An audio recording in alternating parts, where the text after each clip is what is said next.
అక్రమ కేసులో నెల్లూరు సెంట్రల్ జైల్లో రిమాండ్ ఖైదీగా ఉన్న మాజీ శాసనసభ్యుడు ముస్తాఫాని మాజీ మంత్రులు కాకాని గోవర్ధన్ రెడ్డి, అంబటి రాంబాబు, గుంటూరు నగర అధ్యక్షులు నూరి ఫాతిమా, తాడికొండ ఇన్ఛార్జి డైమండ్ బాబు, వైఎస్సార్ కాంగ్రెస్ పార్టీ రాష్ట్ర మహిళా వర్కింగ్ ప్రెసిడెంట్ కాకాని పూజిత ములాఖతయ్యారు. అనంతరం కాకాని మాట్లాడుతూ వైఎస్సార్సీపీ నాయకులు, కార్యకర్తలపై కూటమి ప్రభుత్వం అక్రమ కేసులు బనాయించడాన్ని ఆనవాయితీగా మార్చుకుందని, వైఎస్సార్సీపీ తరపున పనిచేసిన మాజీ మంత్రులు, శాసనసభ్యులను లక్ష్యంగా చేసుకుని కక్ష సాధింపు చర్యలకు దిగుతున్నారని అన్నారు. నెల్లూరు సెంట్రల్ జైలుకు వరుసగా వైఎస్సార్సీపీ నాయకులను తరలించి వేధింపులకు గురిచేస్తున్నారన్నారు. దాదాపు 10 సంవత్సరాల పాటు శాసనసభ్యుడిగా పనిచేసిన మృదు స్వభావి, వివాదరహితుడైన ముస్తాఫాపై అక్రమ కేసులు బనాయించారని, ముస్తాఫాతో పాటు ఆయన కుమారుడిపై కూడా పలు సెక్షన్ల కింద అక్రమ కేసులు పెట్టి నెల్లూరు సెంట్రల్ జైలుకు తరలించారని, జైల్లో ముస్తఫా ధైర్యంగా ఉన్నాడని తెలిపారు. అంబటి రాంబాబు మాట్లాడుతూ వ్యాపార లావాదేవీలకు సంబంధించిన గొడవను రాజకీయం చేసి ముస్తఫాపై కేసులు పెట్టారని,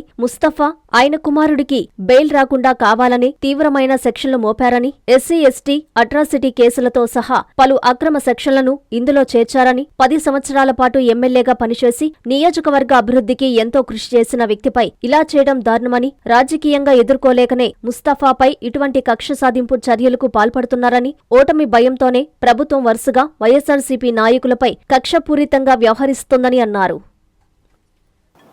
పనిచేశారో, మంత్రులుగా, శాసనసభ్యులుగా బాధ్యతలు నిర్వహించారో వాళ్ళందరి మీద ఈ ప్రభుత్వం కక్ష కట్టినట్టుగా వ్యవహరిస్తుంది. అందులో భాగంగా నేను, నాతో పాటు సహచర మంత్రిగా, జిల్లా ఇన్ఛార్జిగా మంత్రిగా పనిచేసినటువంటి అంబటి రాంబాబు గారు మేము కూడా జైలు జీవితాన్ని గడపాల్సిన పరిస్థితి ఏర్పడింది.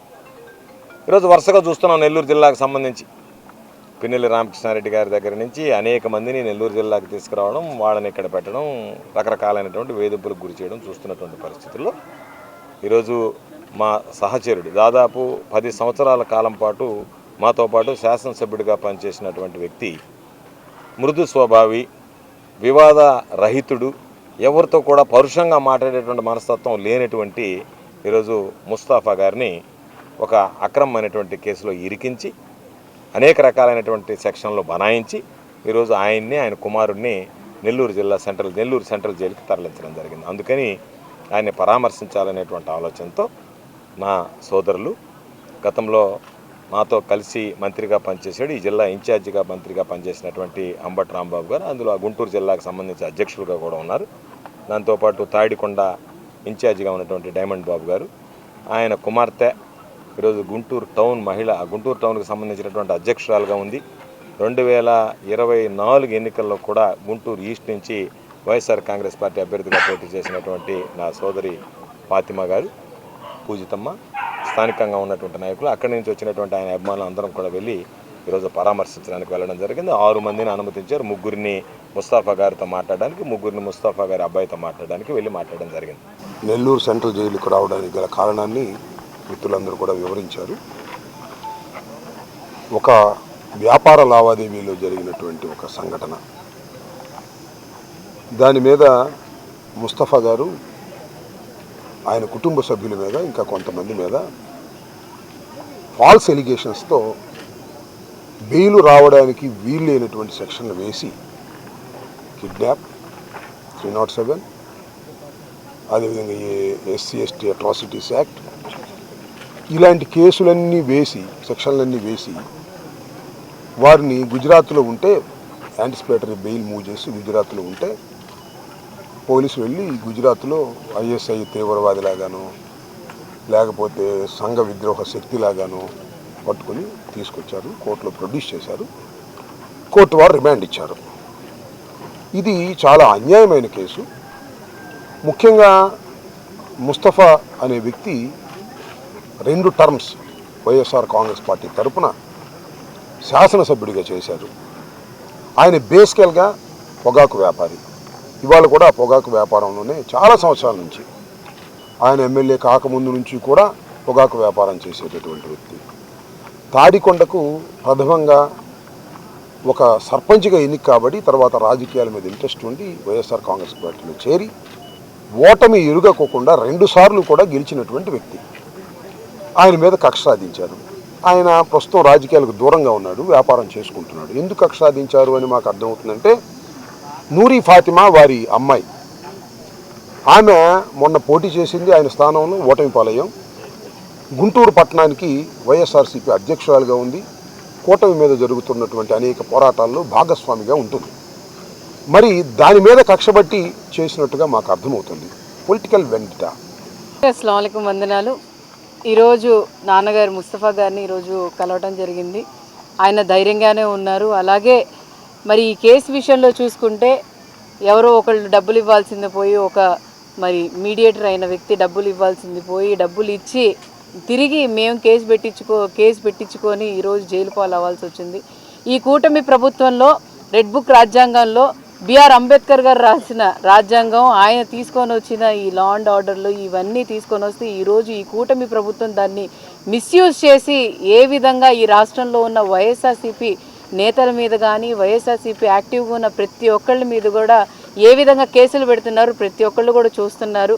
ఎక్కడ చూసినా కూడా అరాచకాలతో ఈ పాలన జరుగుతుంది. ఈ అరాచక పాలనలోనే మరి వాళ్ళు ఆనందం పొందడానికి ఎవరు దొరుకుతారా ఎక్కడ దొరుకుతారా అని చెప్పి చూసుకుంటూ ఉన్నారు. వెళ్ళి మేమే స్టేషన్లో అప్పచెప్పి అరే బాబు ఈయన డబ్బులు ఇవ్వాలి 36 లక్షలు అలాగే పొగాకు ఇవ్వలేదురా అని చెప్పి వెళ్ళి స్టేషన్కి వెళ్ళి కూర్చుంటే తిరిగి నాన్నగారి పేరు కనిపించింది. చాలు వైఎస్ఆర్సీపీ ఎక్స్ఎమ్మెల్యే ముస్తఫా గారు మరి వైఎస్ఆర్సీపీ పార్టీ అని కనిపిస్తే చాలు మరి తిరిగి స్టేషన్లో అక్కడ నూజివీడ్ స్టేషన్లో కంప్లైంట్ పెట్టి ఈరోజు ఏ విధంగా ఇబ్బంది పెట్టి ఏ విధంగా ఈరోజు ఆనంద పొందుతున్నారో మనం అందరం చూస్తున్నాము. నాన్నగారు ఎక్కడా కూడా ఏ విషయంలో కూడా ఆయన ఆచితూచి అడిగేసే వ్యక్తి మీద ఈరోజు మీరు అక్రమంగా కేసు పెట్టారు. ఖచ్చితంగా తప్పనిసరిగా మా నాన్నగారు ఒకటే అంటారు, దేవుడు చూసుకుంటాడని చెప్పి. దేవుడు ఖచ్చితంగా మీ కూటమి ప్రభుత్వాన్ని చూసుకుంటాడు. దేవుడు ఖచ్చితంగా ఎవరెవరు దీని వెనకాల ఉండి నడిపిస్తున్నారు ప్రతి ఒక్కరిని కూడా చూసుకుంటారని చెప్పి తెలియజేస్తున్నా. అలాగే జగన్మోహన్ రెడ్డి గారు మా ధైర్యమే ఆయన ఏ విషయంలో అయినా కూడా మాకు ధైర్యం ఇస్తారు. ఖచ్చితంగా ఆ ధైర్యంతోనే ముందుకు నడుస్తాం. ఇలాంటివి ఎన్నో వస్తాయి, తెగించి ముందుకు నడుస్తాం. ఎందుకంటే ఎక్కడా కూడా వైఎస్ఆర్సీపీ నేతలు కానీ నాయకులు కానీ ఎవ్వరు కూడా తప్పు చేయము. తప్పు చేసే నాయకుడు మాతో తప్పు చేయించడు. అదేవిధంగా మేము నడుస్తాం. అలాగే ఈరోజు ఏదో జైలుకి వెళ్ళారు, ఏదో బాధపడి తగ్గుతామని అనుకుంటున్నారు. ఖచ్చితంగా ఎక్కడా కూడా తగ్గే పరిస్థితులు లేదు. మీరు చేసే అరాచకాలని ప్రజల్ని చూపిస్తూనే ఉంటాం. అలాగే న్యాయ పోరాటం కూడా ఖచ్చితంగా చేస్తాం. ఎందుకంటే న్యాయం అనేది ఉంది ఈ రాష్ట్రంలో. న్యాయమూర్తి దగ్గరికి వెళ్తే ఖచ్చితంగా కోర్టులో అయితే న్యాయం జరిగిద్దని చెప్పి ఆకాంక్షించిన ఖచ్చితంగా ప్రతి ఒక్కటి కూడా ప్రజలు చూస్తున్నారు, ప్రజలు గ్రహిస్తున్నారు. ఖచ్చితంగా 2029లో మీకు బుద్ధి చెప్పే సమయం కూడా ఆసనమైందని చెప్పి తెలియజేస్తారు. ఎన్ఎల్ హాస్పిటల్స్ అత్యుత్తమ వైద్య సేవలు సామాన్యులకు అందుబాటులో. అపార అనుభవం గల వైద్య నిపుణులు doctor Nagendra Prasad Kulari, managing director, గుండె వ్యాధి వైద్య నిపుణులు గారి ఆధ్వర్యంలో cardiology, neurology, surgical gastroenterology, orthopaedic, ప్రసూతి మరియు గైనకాలజీ, పల్మనాలజీ, జనరల్ మెడిసిన్ మరెన్నో పలు విభాగాల వైద్య సేవలు. అత్యాధునిక ఎక్విప్మెంట్ గల ఐసీయూ, ఆపరేషన్ థియేటర్, క్యాథ్లా, 24/7 ఎమర్జెన్సీ మరియు క్రిటికల్ కేర్, అడ్వాన్స్డ్ మిషనరీ గల ల్యాబ్, సిటీ స్కాన్, ఎక్స్రే, అన్ని కంపెనీల హెల్త్ ఇన్సూరెన్స్ సౌకర్యం కలదు. అందరికీ అందుబాటులో అత్యాధునిక వైద్య సేవలు అతి తక్కువ ఖర్చులో. ఎన్ఎల్ హాస్పిటల్స్, పివిఆర్ కళ్యాణ మండపం ఎదురుగా, అన్నమయ్య సర్కిల్ దగ్గర, మాగుంట లేఅవుట్, నెల్లూరు.